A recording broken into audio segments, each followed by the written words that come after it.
ಸುದ್ದಿಸಾಕ್ಷಿ news ಚಾನಲ್ಗೆ ಸ್ವಾಗತ. ಕರ್ನಾಟಕ ರಾಜ್ಯ ಅನುಮತಿ ಪಡೆದ ವಿದ್ಯುತ್ ಗುತ್ತಿಗೆದಾರರ ಚಿಕ್ಕಬಳ್ಳಾಪುರ ಜಿಲ್ಲಾ ಸಂಘದ ವತಿಯಿಂದ ತಮ್ಮ ವಿವಿಧ ಬೇಡಿಕೆಗಳನ್ನು ಈಡೇರಿಸಬೇಕೆಂದು ಆಗ್ರಹಿಸಿ ಚಿಕ್ಕಬಳ್ಳಾಪುರ ನಗರದ ವಾಪಸಂದ್ರದ ಬೆಸ್ಕಾಂ ಡಿವಿಷನ್ ಕಚೇರಿಯ ಮುಂಭಾಗದಲ್ಲಿ ಜಿಲ್ಲಾ ಅಧ್ಯಕ್ಷ ಟಿ.ಎಸ್. ಬಾಬು ನೇತೃತ್ವದಲ್ಲಿ ಪ್ರತಿಭಟನೆಯನ್ನು ನಡೆಸಲಾಯಿತು.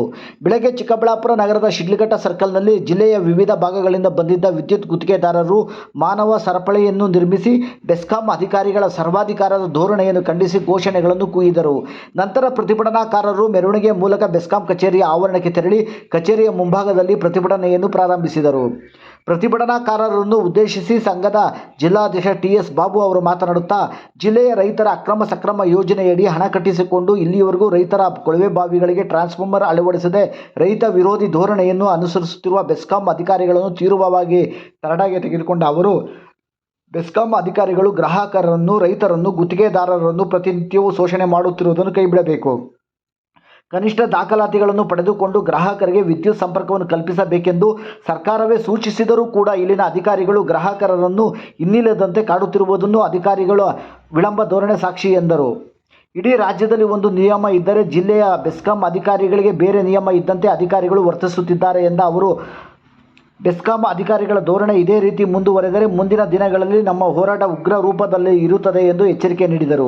ಪ್ರತಿಭಟನಾ ಸ್ಥಳಕ್ಕೆ ಬೆಸ್ಕಾಂ ಕಾರ್ಯನಿರ್ವಾಹಕ ಇಂಜಿನಿಯರ್ ಆಗಮಿಸಿ ಪ್ರತಿಭಟನಾಕಾರರಿಂದ ಮಾತುಕತೆ ನಡೆಸಿ ಅವರಿಂದ ಮನವಿ ಪತ್ರವನ್ನು ಸ್ವೀಕರಿಸಿ ನಿಮ್ಮ ಸಮಸ್ಯೆಗಳನ್ನು ಬಗೆಹರಿಸುವುದಾಗಿ ಭರವಸೆ ನೀಡಿದ ನಂತರ ಪ್ರತಿಭಟನೆಯನ್ನು ಹಿಂಪಡೆಯಲಾಯಿತು. ಪ್ರತಿಭಟನೆಯಲ್ಲಿ ಜಿಲ್ಲಾ ಸಂಘದ ಜಂಟಿ ಕಾರ್ಯದರ್ಶಿ ಪ್ರಸಾದ್, ಕೋಶಾಧ್ಯಕ್ಷ ವೆಂಕಟೇಶ್, ಕಾರ್ಯಕಾರಿ ಸಮಿತಿಯ ರವಿ, ಶಂಕರ, ನಾರಾಯಣಸ್ವಾಮಿ, ಮಧುಚಂದ್ರ, ಶ್ರೀನಾಥ್, ಮೂರ್ತಿ, ಮಂಜುನಾಥ್, ಅಂಜನೇಗೌಡ, ಹೊನ್ನೇಗೌಡ, ನಾಗರಾಜ್, ಬಚ್ಚೇಗೌಡ, ವಿಜಯಕುಮಾರ್ ನಾಯ್ಡು, ನಗರಸಭೆ ಸದಸ್ಯ ಮುನಿರಾಜು, ಹನುಮಾನ್ ನಾಗರಾಜು, ಹರೀಫ್, ವಲಿಸಾಬಿ, ರಾಮಚಂದ್ರಪ್ಪ ಹಾಗೂ ಇನ್ನಿತರರು ಪ್ರತಿಭಟನೆಯಲ್ಲಿ ಭಾಗವಹಿಸಿದ್ದರು.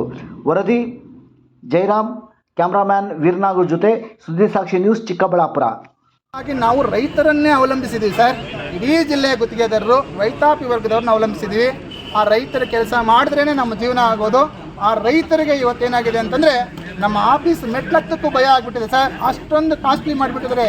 ಹಂಗಾಗ್ಬಿಟ್ಟು ರೈತರ ಕೆಲಸ ಯಾವಾಗ ನಿಂತೋಯ್ತು, ಸುಮಾರು 3 ವರ್ಷ ಆಗಿದೆ. ಹಣ ಸಂದಾಯ ಮಾಡಿ ನಮ್ಮ ಇಲಾಖೆಗೆ ಇವತ್ತಿಗೂ ಸಹ ಅವರಿಗೆ ಮೂಲಭೂತ ಸೌಕರ್ಯ ಒದಗಿಸಲು ವಿಫಲರಾಗಿದ್ದಾರೆ. ನಾವು ಸಹ ವಿಫಲರಾಗಿದ್ದೀವಿ. ಅದನ್ನು ಎತ್ತಿ ಹಿಡಿದು ಇವತ್ತು ರೈತಾಪಿ ವರ್ಗದವರಿಗೆ, ಗ್ರಾಹಕರಿಗೆ, ಕೂಲಿ ಕಾರ್ಮಿಕರಿಗೆ, ಬಡ ಗುತ್ತಿಗೆದಾರರಿಗೆ ಅನುಕೂಲವಾಗಲೆಂದು ಈ ಒಂದು ಮುಷ್ಕರದ ಮುಖಾಂತರ ನಾವು ಕೇಳ್ಕೊಳ್ಳುವ ಪರಿಸ್ಥಿತಿ ಬಂದಿದೆ ಸರ್. ಇವತ್ತು ನಾವು ಸಾಂದರ್ಭಿಕವಾಗಿ ಮನವರಿಕೆ ಕೊಡ್ತಾ ಇದ್ದೀವಿ. ಬಹುಶಃ ಅವರು ಪರಿಗಣನೆಗೆ ತಗೊಳ್ಳಿಲ್ಲ ಅಂತಂದರೆ ಮುಂದಿನ ದಿನಗಳಲ್ಲಿ ಇಡೀ ರಾಜ್ಯದಿಂದ ಕರೆದು ಇಲ್ಲ ಗುತ್ತಿಗೆದಾರನನ್ನು ಇಲ್ಲಿಂದ ಬೆಂಗಳೂರು ವಿಧಾನಸೌಧದವರೆಗೂ ನಮ್ಮ ಮುಖ್ಯಮಂತ್ರಿಗಳ ಗಮನಕ್ಕೆ ತಂದು ಪಾದಯಾತ್ರೆ ಮುಖಾಂತರ, ಹೋರಾಟದ ಮುಖಾಂತರ, ಪಾದಯಾತ್ರೆ ಮುಖಾಂತರ ನಾನು ಮನವರಿಕೆಗಳನ್ನು ಸಂಬಂಧಪಟ್ಟ ಇಲಾಖೆಯವರಿಗೆ ನಿಮ್ಮೆಲ್ಲರ ಮುಂದೆ ಹೇಳ್ತಾ ಇದ್ದೀನಿ. ಗರ್ವದಿಂದ ನಾನು ಕೊಡ್ತೀನಿ.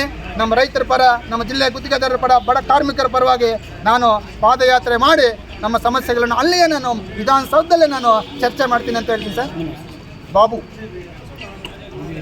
ಸರ್, ಅಧ್ಯಕ್ಷರು, ಜಿಲ್ಲಾಧ್ಯಕ್ಷರು ಟಿ.ಎಸ್. ಬಾಬು ಅಂತ ಸರ್.